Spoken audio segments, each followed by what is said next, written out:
We welcome you to Sports Talk. I'm Ted Emrich. The soccer regular season has come to a close in McKinney ISD. Last week we featured girls soccer. All three teams have made the playoffs. Well, it's the same story on the boys' side. Two have claimed district titles. We talked to McKinney High's Alan Pocock last week. This week we'll sit down with Boyd coach Casey Osborne and North coach Tommy Sills. For Boyd, it's 2 seasons under Osborne and 2 district titles. Meanwhile, Sills has led the Bulldogs back to the postseason after finishing at the bottom of the standings last year. Also coming up, the Dennis Baker State Farm Scholar Athlete of the Week. This is Sports Talk.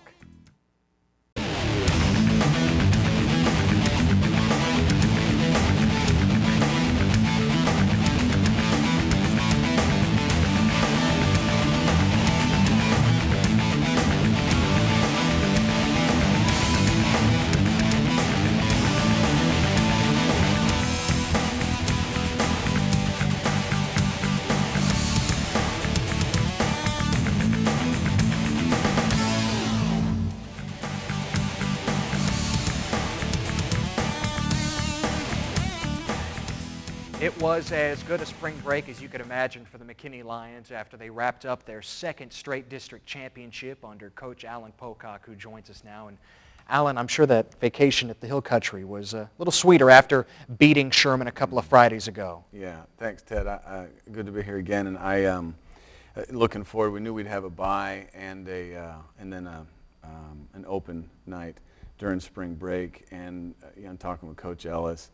We weren't exactly sure what to do with that little break at the end of second round of district, given that I thought we could finish anywhere from just barely in playoff contention to maybe long shot, get our act together as far as taking some varsity inexperienced players to experienced, and maybe challenge for tooth and nail for a back-to-back district championship. But to have knocked that out with 2 games left, decided, guys, you earned your break. Let's come back at the end of the week and have a couple workouts. But it gave me the chance to go enjoy some time off with my wife. We were both grateful for that. A rare during the season, I'm sure. A rare treat. Yeah. Well, McKinney wrapped up that district title with a shootout victory over Sherman. But first, we look back at highlights from early in this district season, and we can talk about the weather that we're facing now in the Metroplex. Some weather-forced postponements early on in district play led to a schedule in which he started with 3 games in 5 days, 3 big victories in a row to open the district schedule. Yeah, a little concerned postponing that opening night Friday match against Prosper to Monday, and then having to play Monday, potentially Monday, Tuesday, and Friday, ending with a crosstown game. But we had played several tournaments in which we had 4 games in 48 hours, just about earlier in the year. So really wanted to emphasize with the guys, look, let's just treat this week like it's an extended tournament, and go out and see if we can collect 9 points here. And this really saw, to kick off the district schedule, saw us really solidify our starting lineup and some key positions and roles on the team. And it gradually got better. We went from 3-2 game against Prosper, 3-1 game against Denison at home here, and then wrapping up. Wondered a little bit if North had only had to have 1 game that week, what was it going to be like for us having played 2 games that week to go to their place. But one player that definitely showed up ready to play was Derek Horvath, and scored his first goals of the season, and added 2 more to end up with a hat trick that night. And it really gave us a tremendous amount of momentum going into the rest of the district schedule. 3-0, collecting 9 points there, while our opponents, a number of them had either lost or tied. And to knock off our next 2 opponents and be 5-0 by the end of week 2, several games ahead of everybody else. I certainly didn't expect that at the beginning of the year, but it was just a deadly blow to anybody, I guess, challenging for that district championship this year, and pretty difficult to overcome when you've got multiple ties whether you won the shootout or not. And we talked about when it's a good time to be greedy, and that's as a team, collect all points each night, because you never know what's going to happen second round when people have scouted better. Guys, this is enough for 17 of you, your first year on varsity. It's not JV anymore. In varsity, you're well scouted. People prepare for you, and be ready for some tight games. Keepers, be ready to be called on for some more difficult saves, set pieces, what have you. Here, when Chuck handling free kicks well, and you don't know what's going to happen second round. The game's tougher, and you've got the possible issues with injuries or other things that might derail you. And so we need to make sure we've built a good enough lead on everybody that we can absorb those possibilities.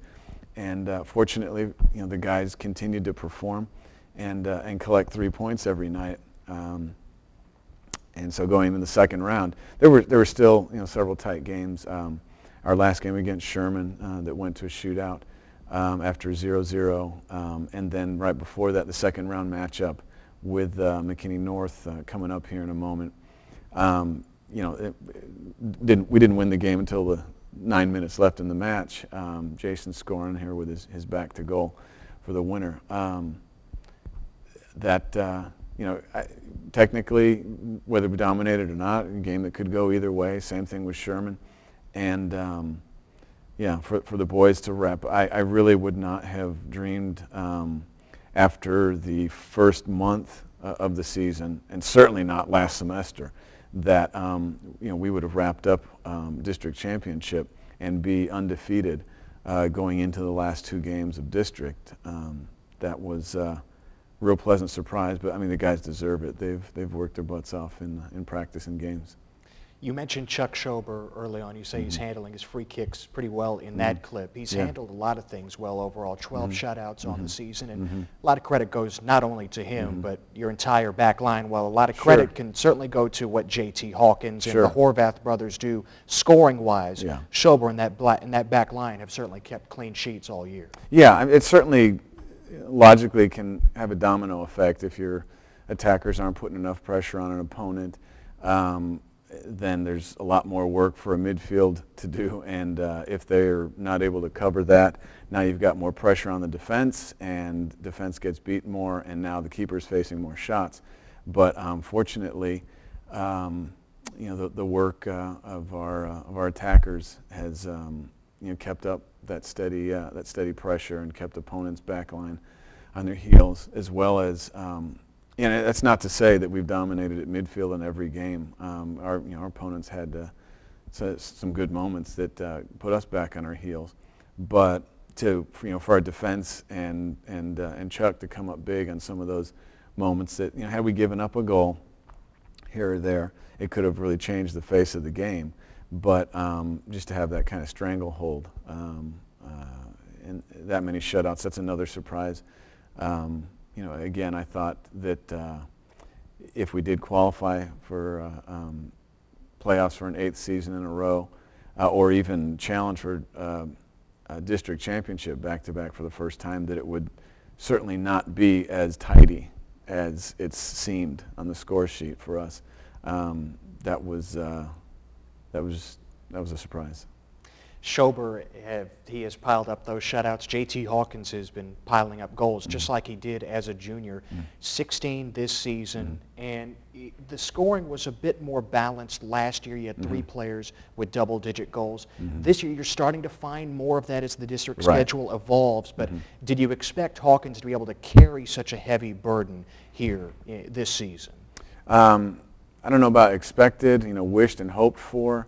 I was concerned going in the district, to be honest. With I think JT had 10 goals coming into district, and I mean the only player not called JT that had scored. I think maybe we'd had 2 other players score going to district. I was really concerned of how opponents were going to match up with us. I mean, you logically would think that that'd be an easy way to thwart an opponent by concentrating on one player there.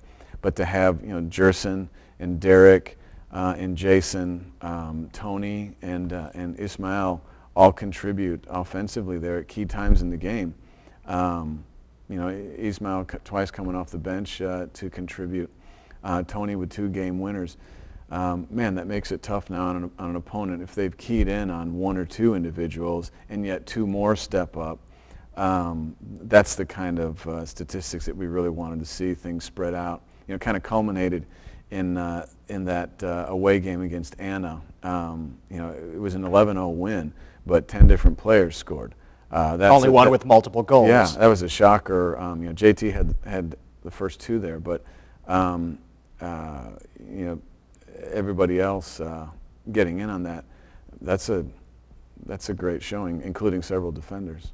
What do back-to-back district championships mean for this program? It is a first in McKinney history. I know we have big expectations on our shoulder because of, since 2005, we haven't finished any worse than runner-up. And in that string of playoff trips, that's 3 district championships. The first time back-to-back. I give a lot of credit to the legacy that our alumni set up since really 2000, getting in the 5A regional championship game, just 1 goal away from getting the state, and so that carried over into the success, string of successes once we dropped back to 4A. That the alumni set up and the expectations each year, whether or not you graduate 17 players and are moving up almost entire JV squad to varsity. Really kind of tried to downplay that and more, hey boys, let's be patient this first month with each other. Be patient with each other, be patient with me, and experimenting with the lineup to see what works, and but make sure that I can count on you to work your tail off in every match. Regardless of what our system or opponent is going to do. That I guess I shouldn't underestimate what that means for the players to wear blue and gold. 2 games left in the regular season, and in Little Elm, best of luck going forward, and obviously in the playoffs to come. Alan, thanks very much, Ted. Alan Pocock, head coach of the McKinney Lions, ranked 3rd in the area according to the Dallas Morning News. They went 4 rounds deep in the playoffs a year ago, looking to surpass that, and they gear up for this postseason with a district championship in tow once again.